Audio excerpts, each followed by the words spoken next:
Bismillahirrahmanirrahim. Assalamualaikum warahmatullahi wabarakatuh. A'udzu billahi minasyaitonir rajim. Bismillahirrahmanirrahim. Alhamdulillahi rabbil alamin. Wassalatu wassalamu ala asyrafil anbiya'i wal mursalin wa ala alihi wa sahbihi ajma'in. Allahumma rabbana atina min ladunka rahmah wa hayyi lana min amrina rasyada. Amin ya rabbal alamin. Alhamdulillah, dengan izin dan karunia Allah juga dapat bertemu kembali. Semoga Allah Subhanahu wa taala senantiasa memberkahi hidup kita dan keluarga kita di mana saja berada. Amin ya rabbal alamin.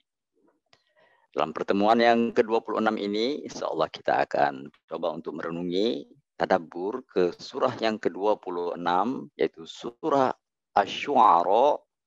Semoga kiranya dengan kita mempelajari, menghayati pesan-pesan dalam surat ini, Allah Subhanahu wa taala akan melindungi kita dari tipuan duniawi dan akan mendapatkan tempat mulia di sisi Allah di akhirat nanti.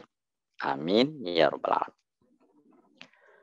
Baiklah, kita mulai saja dengan pembahasan pertama, arti dan makna. Arti dari Asy-Syu'ara yang merupakan judul surah ke-26 adalah para penyair. Asy-Syu'ara, para penyair. Jadi bentuk jamak para penyair. Penyair-penyair. Bentuk jamak dalam kaidah bahasa Arab itu punya pola. Polanya itu antara lain fu'ala, syu'ara. Masuk dalam kosakata bahasa Indonesia ulama. Ulama itu artinya para alim. Umaro, para amir atau para pemimpin. Fuqara, para fakir. Jadi fu'ala, syu'ara contohnya adalah bentuk jamak. Sehingga diartikan para penyair.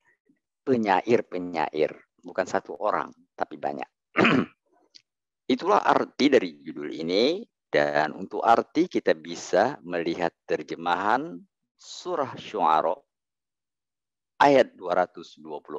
وَالشُّعَرَاءُ يَتَّبِعُهُمُ الْغَاوُونَ.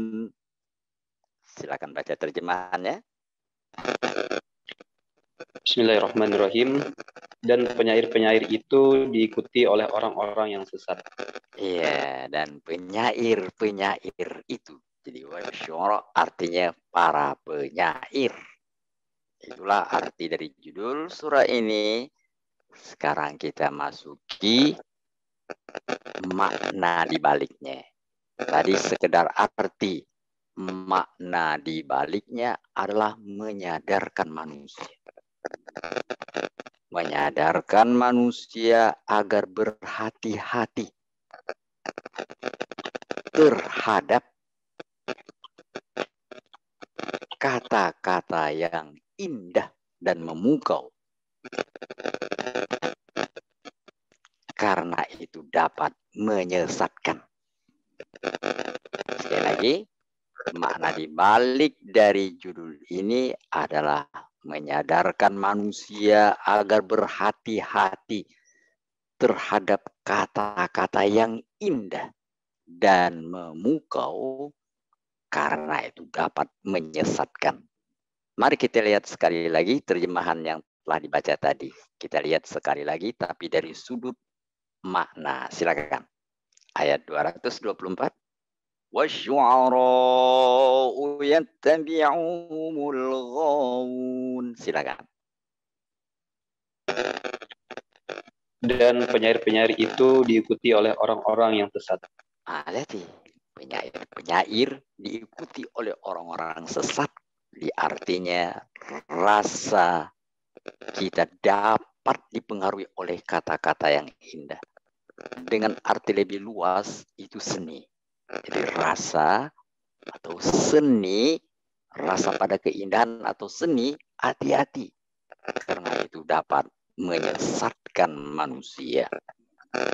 Para penyair pada masa-masa pra-Islam dan sampai masa Rasulullah adalah orang-orang yang terhormat. Kenapa? Karena mereka memiliki kemampuan, keahlian dalam memilih kata, menyusun kata, merangkai kalimat demi kalimat, sehingga memukau para pendengarnya dan dapat mempengaruhi perasaan manusia.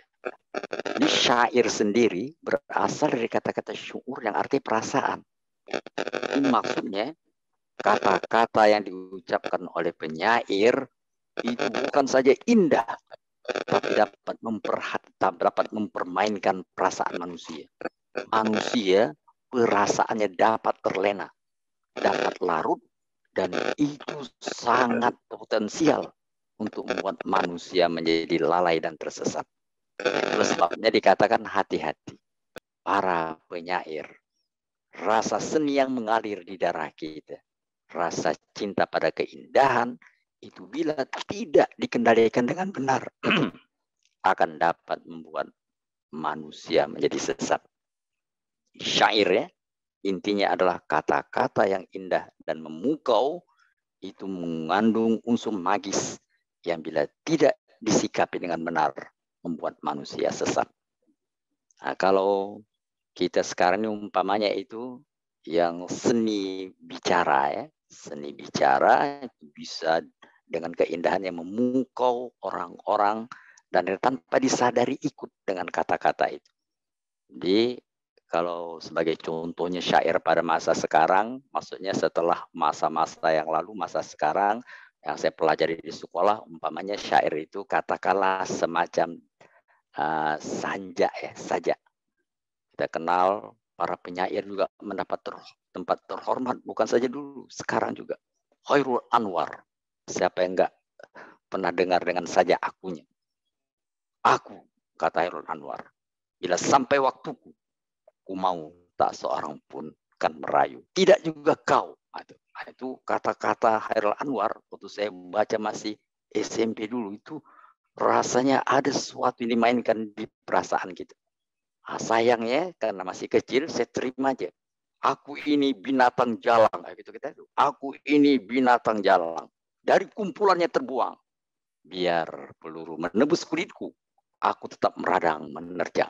Luka dan bisa bawa berlari hingga hilang perih-perih. Dan aku lebih tidak peduli lagi. Aku ingin hidup 1000 tahun lagi. Itu Anwar, kata-kata yang menggugah. Saya suka baca itu. Ada namanya lomba deklamasi, saya hafal, saya maju, dan bahkan terpilih jadi juara. Itu kata-katanya. Nah, sekarang berupanya kata-kata itu nggak bagus, nggak boleh jadi binatang. Walaupun pada batin kita ada potensi kebinatangan, jangan jadi binatang jalang. Syukurlah rupanya saya hafal juga syair Khairul Anwar satu lagi, yaitu doa. Dalam termangu, aku masih menyebut namamu. Biar susah sungguh mengingat kau penuh seluruh. Kata-katanya dikatakan, aku mengembara di negeri asing. Tuhanku, di pintumu aku mengetuk. Aku tak bisa berpaling. Nah, sepertinya Khairul Anwar tobat. Dan itu syukurnya saya hafal.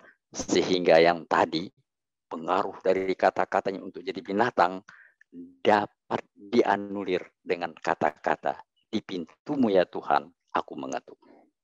Ada di kata-kata. Kata-kata mempengaruhi jiwa. Kata-kata bisa membuai perasaan. Kata-kata bisa membuat orang menjadi semangat. Kata-kata bisa membuat orang menjadi sedih. Kata-kata bisa membuat orang terluka. Kata-kata bisa membuat orang punya semangat membara. Jadi intinya adalah seni di balik kata-kata. Itu bisa berbahaya. Tapi kata-kata, seni berkata-kata juga dapat membuat orang ke jalan yang benar. Oleh karena itu sekali lagi, seni, rasa cinta pada keindahan, baik lewat kata-kata dan sebagainya, tidaklah salah. Seni tidaklah salah. Seni mengarahkan kepada keindahan. Padahal sumber keindahan adalah Allah Subhanahu wa Ta'ala. Kenapa dia harus salah? Innallaha jamilun yuhibbul jamal. Allah indah. Dia suka keindahan. Dia menciptakan keindahan. Tidak ada yang salah dengan keindahan. Tapi keindahan dapat disalahgunakan. Dan itu menjadi medium syaitan untuk menyesatkan manusia. Na'udzubillah min dzalik. Hati-hati. Banyak kata-kata yang tanpa kita sadari kalau tidak terkontrol, kita pikir biasa saja, tapi pengaruh kepada manusia. Itu ada kata-kata, Mikhail Bolton mengatakan, you are the one, you are the one. Kata-katanya kaulah satu-satunya. Itu hati-hati.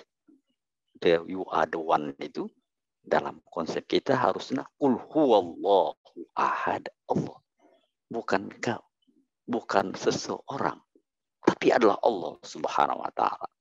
Ada lagu lagi umpamanya I can live. I can live. Living is without you. Aku tak dapat hidup kecuali bersamamu. Hati-hati. Itu bisa merusak kepercayaan kita. Bahwa hidup kita itu tidak berarti kalau Allah tidak bersama kita. Tidak, hidup kita nggak berarti kalau nggak bersamanya. Apalah arti hidupku bila kau tidak di sampingku? Itu hati-hati. Itu kata-kata membuai dan membuat orang menjadi mabuk.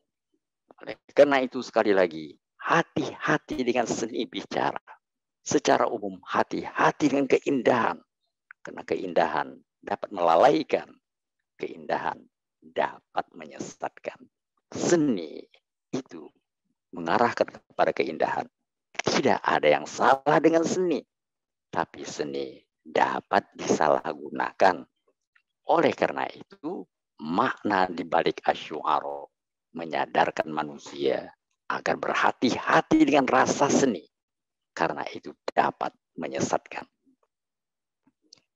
Kita tinggalkan bahagian pertama, arti dan makna. Kita masuk ke bahagian kedua, hubungan asy'ara dengan Al-Furqan. Bila surah yang lalu, Al-Furqan menjelaskan kemampuan untuk membedakan. Al-Furqan itu pembeda, nama lain dari Quran. Orang yang menghayati Quran, dia akan mendapatkan kemampuan Furqan, kemampuan untuk membedakan. Itu telah kita jelaskan. Jadi bila Furqan menjelaskan tentang kemampuan untuk membedakan, maka asy'ara mengingatkan kemampuan itu perlu agar kita dapat memilih mana seni yang benar, mana seni yang salah. Kemampuan Furqan sangat dibutuhkan agar kita tidak terjebak dengan keindahan semu sehingga kita lupa dengan keindahan hakiki. Itulah hubungan judul yang lalu dengan judul sekarang. Sekali lagi Furqan membedakan. Asy'ara membedakan. Furqan untuk membedakan syu'ara yang benar dengan syu'ara yang salah. Oleh karena itu, pada pembahasan ketiga, pesan-pesan di balik asy'ara ini, kita dapat buat judul kecil, sikap terhadap seni atau keindahan. Jadi pesan-pesan ini kita konsentrasikan kepada bagaimana kita bersikap terhadap rasa atau fitrah kita yang suka pada keindahan. Sikap terhadap seni atau keindahan akan kita ambil dari beberapa ayat yang tertera di surah Asy-Syu'ara ini sebagai intisari dari bagaimana kita membedakan antara seni yang benar dengan seni yang salah. Yang pertama, pesan pertama, jadikan seni sebagai sarana, bukan tujuan. Dengan perkataan lain, rasa suka kita kepada keindahan itu hanya sarana untuk mendapatkan seni atau keindahan yang hakiki, pencipta seni yang sesungguhnya Allah Subhanahu wa taala. Dengan bahasa lain, jadikan seni untuk meningkatkan ketakwaan. Jadi bukan mencari keindahan dan berhenti di situ. Keindahan itu hanyalah sarana media untuk mendekatkan kita kepada Allah Subhanahu wa Ta'ala. Itulah makanya surat Asy-Syu'ara ini berisi kata-kata bertakwalah. Bertakwalah.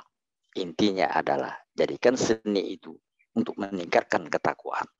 Kita akan lihat pesan para nabi supaya tidak terjebak dengan seni-seni yang palsu. Di balik kata-kata bertakwalah, bertakwalah. Kita mulai dari surah Asy-Syu'ara ayat 106.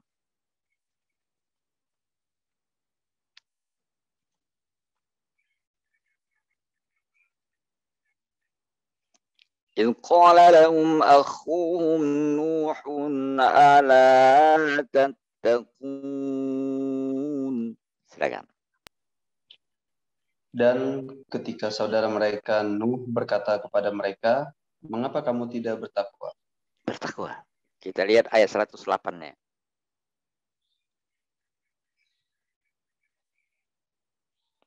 Fattaqullaha wa ati'un. 108. Maka bertakwalah kamu kepada Allah dan taatlah kepadaku. Satu lagi 110. Maka bertakwalah kamu kepada Allah dan taatlah kepadaku. Kata-kata takwa dan taat itu berkali-kali diulang dalam surah Asy-Syu'ara menjadi misi para nabi untuk menyadarkan manusia boleh cintai keindahan, boleh menjadi orang yang penuh dengan daya seni, tapi jangan lupa itu hanyalah antara. Tujuannya adalah untuk mendekatkan diri kepada Allah Subhanahu wa Ta'ala. Kita lihat ayat yang lain. 124. إذ قال لهم أخوهم هود ألا تتقون. Silakan. Ketika saudara mereka Nuh Hud berkata kepada mereka, mengapa kamu tidak bertakwa? 126-nya. Maka bertakwalah kepada Allah dan taatlah kepadaku. Jadi jangan sampai rumah yang kalian bangun lupa kepada pencipta rumah. Jangan karena keindahan yang kalian peroleh lupa kepada pemberi keindahan. Kita lihat itu ada di balik kata-kata 128. Lanjut.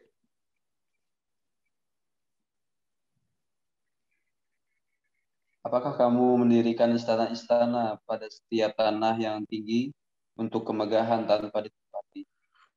Kamu dirikan istana sebagai refleksi dari rasa keindahan. Tidak salah. Terusnya. 129. Dan kamu membuat benteng-benteng dengan harapan kamu hidup kekal. Tidak ada masalah. Tapi sekali lagi 131. Maka bertakwalah kepada Allah dan taatlah kepadaku. Tidak salah menciptakan keindahan. Diwujudkan dalam bangunan-bangunan yang indah. Tapi jangan disembah bangunan itu. Tapi sembahlah Allah yang dengannya kita dapat mendirikan bangunan. Mari kita lihat lagi di ayat 142.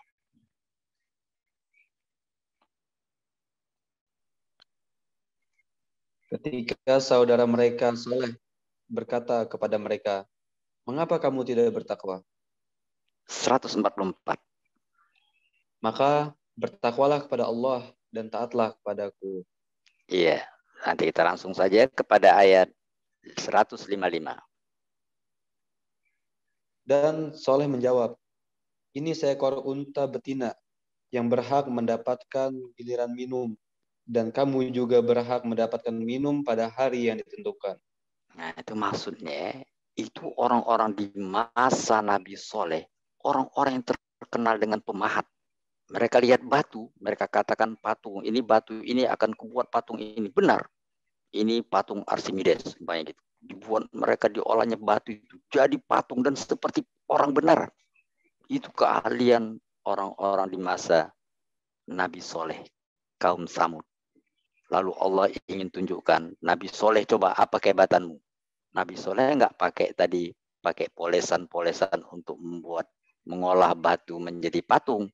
Langsung dia gambar di dinding gunung itu, gambar onta, tahu-tahu keluar onta benaran. Itu satu tamparan bagi mereka. Mereka mengolah batu jadi patung, tapi walaupun dia seakan-akan hidup, tetap patung.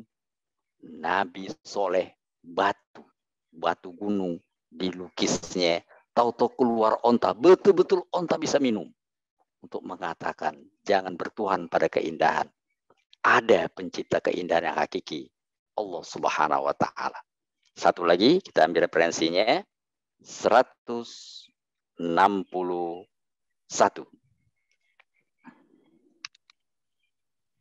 Ketika saudara mereka Lut berkata kepada mereka, mengapa kamu tidak bertakwa? 163. Maka bertakwalah kepada Allah dan taatlah kepadaku.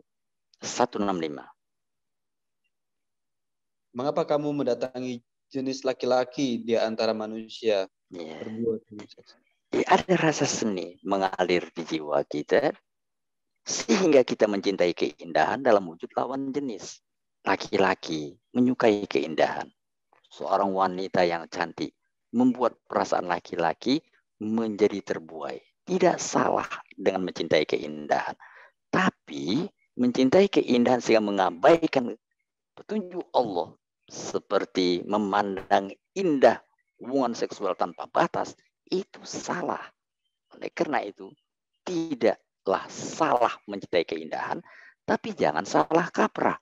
Sehingga keindahan itu dituhankan dan mengabaikan pencipta keindahan, Allah Subhanahu wa taala. Itulah dia pesan nomor 1, jangan jadikan seni sebagai tujuan.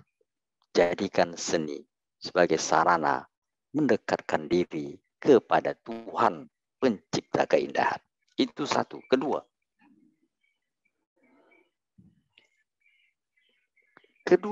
jadikan seni untuk menebarkan kebenaran dan kebaikan. Dengan kata-kata yang indah, kata-kata membujuk dan memikat. Mari ajak orang pada kebenaran. Ajak orang kepada kebaikan. Itulah dia dakwah para nabi. Mengajak orang dengan baik. Kata-kata memukau diharapkan dapat terbawa ke perasaannya, sehingga perasaannya akan mengikuti pesan-pesan di balik kata-kata yang indah dan memukau. Itu adalah petunjuk Allah kepada para nabi.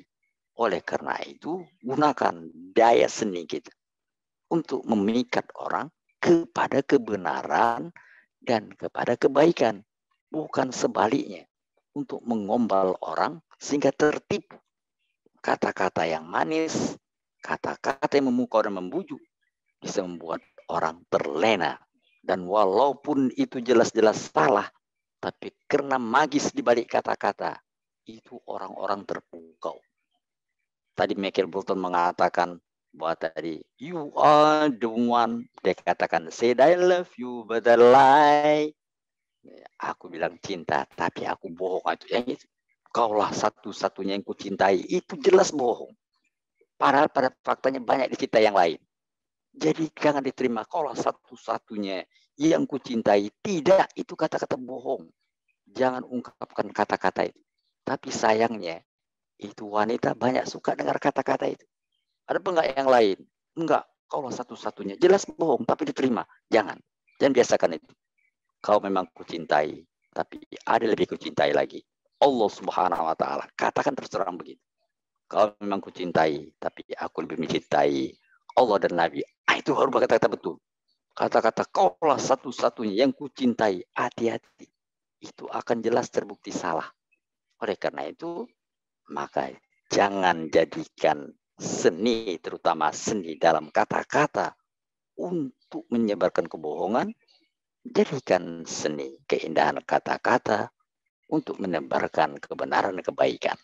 Itulah yang kedua. Itu makanya para nabi mengajarkan kebenaran, dan sifat para nabi adalah mereka benar, mereka itu amanah, mereka sidik. Sedangkan orang-orang yang larut dengan keindahan itu biasanya bohong. Makanya kata-kata bohong berkali-kali pula disebutkan di surat 26 ini. Kazabat, kazabat. Kita ambil satu aja contohnya.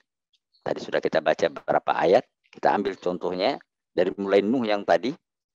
Tadi kita sudah baca ayat 106-nya. Coba ulang sedikit 105.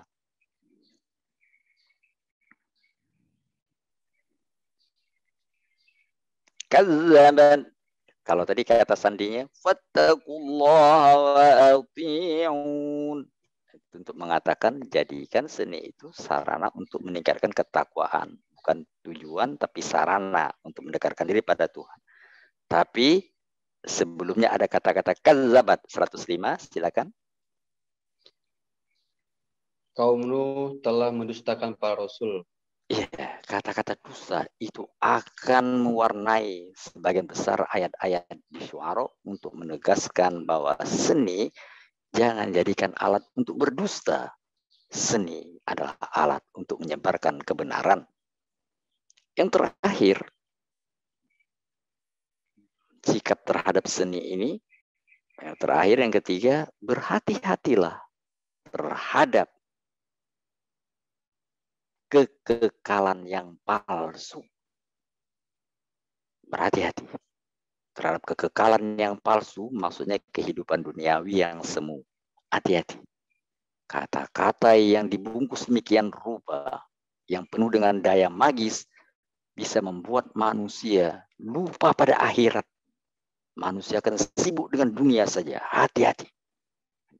Hati-hati. Tadi ayat-ayat yang dibacakan tadi mengarah ke sana. Kita ingin mengambil ayat lain pada surah yang lain, di surah 6. Pada surah 6 ayat 112 dikatakan begini.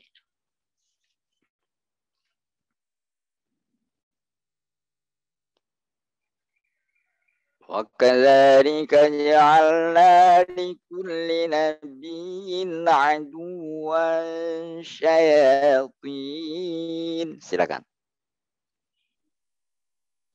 Dan demikianlah untuk setiap nabi kami menjadikan musuh yang terdiri dari setan-setan, manusia dan jin. Terus. Sebagian mereka membisikkan kepada sebagian yang lain perkataan yang indah sebagai tipuan. Dan kalau Tuhanmu menghendaki, niscaya mereka tidak akan melakukannya. Maka biarkanlah mereka bersama apa, yaitu kebohongan yang mereka ada-adakan. Kata-kata indah untuk menipu. Hati-hati. Itu bisa nanti membuat manusia larut kepada dunia. Satu ayat setelahnya. Dan agar hati kecil orang-orang yang tidak beriman kepada akhirat tertarik kepada bisikan itu dan menyenanginya. Dan agar mereka melakukan apa yang biasa mereka lakukan. Hati-hati. Satu ayat lagi. Surat 2 ayat 204.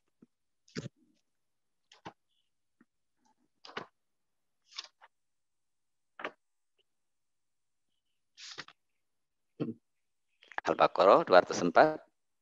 Dan di antara manusia ada yang pembicaraannya tentang kehidupan dunia mengagumkan kau, Muhammad. Dan dia bersaksi kepada Allah mengenai isi hatinya. Padahal dia adalah penentang yang paling keras. Nah, hati-hati. Nah, itulah dia 3 pesan penting di balik sikap terhadap seni atau perasaan kita menyukai, menyenangi keindahan. Tidak salah dengan seni. Tapi jangan seni itu disalahgunakan atau seni membuat kita salah kaprah. Oleh karena itu, jangan jadikan seni, keindahan sebagai tujuan. Dia hanya antara sarana, media untuk mendekatkan diri kepada pencipta keindahan, Allah Subhanahu wa Ta'ala. Yang kedua, jangan jadikan seni untuk menyebarkan kebohongan, jadikan seni untuk menebarkan kebenaran dan kebaikan. Hati-hati dengan seni, karena seni bisa membuat orang terlena dengan dunia. Jadikan seni untuk mengingatkan kepada tempat kembali yang hakiki setelah dunia ditinggalkan, yaitu akhirat. Pesan-pesan ini dirangkum dalam ayat-ayat terakhir surah Asy-Syu'ara. Mari kita baca dari mulai ayat 221. Hal unabbi'ukum ala man tanazzalu syayatin tanazzalu ala kulli affakin asim. Silakan. Maukah aku beritakan kepadamu kepada siapa setan-setan itu turun? Setan-setan itu turun kepada hal-hal yang indah. Terusnya. Mereka, yaitu setan, turun kepada setiap pendusta yang banyak berdosa. Nah, orang-orang yang punya jiwa seni didekatinya untuk menjadi alatnya menyebarkan seni yang salah. Terusnya. Mereka menyampaikan hasil pendengaran mereka, sedangkan kebanyakan mereka orang-orang pendusta. Jadi mendengarkan info, mendapatkan inspirasi kedustaan dan menyebarkan kedustaan. Terusnya. Dan penyair-penyair itu diikuti oleh orang-orang yang sesat. Akhirnya pengaruh kata-katanya dapat menyedot manusia. Manusia pun sesat. Terusnya. Tidaklah engkau melihat bahwa mereka mengembara di setiap lembah. Nah, kalau para penyair mengembara di setiap lembah, maka para penyair modern mengembara dengan konser di semua benua. Terusnya. Dan bahwa mereka mengatakan apa yang mereka sendiri tidak mengerjakannya. Pada mengatakan itu, say I love you, but I lie. Dia tidak mengatakan itu. Terusnya. Kecuali orang-orang, yaitu penyair-penyair yang beriman dan berbuat kebajikan dan banyak mengingat Allah dan mendapat kemenangan setelah terzalimi. Karena menjawab puisi-puisi orang-orang kafir. Dan orang-orang yang zalim kelak akan tahu ke tempat mana mereka akan kembali. Nah, dari kata-kata iman mengarahkan agar seni itu ditujukan kepada Allah. Amal soleh mengingatkan hendaknya seni itu kepada kesalehan. Dan tempat kembali mengingatkan jangan terpana dengan dunia ini. Begitulah kira-kira pesan-pesan penting di balik Asy-Syu'ara yang menyadarkan kita hati-hati dengan rasa di diri kita yang menyenangi keindahan. Jangan sampai terjerumus dalam kesesatan. Mudah-mudahan Allah Subhanahu wa taala selalu melindungi kita dari seni-seni yang palsu. Amin ya rabbal alamin. Shadaqallahul azim. Assalamualaikum warahmatullahi wabarakatuh. Waalaikumsalam warahmatullahi wabarakatuh.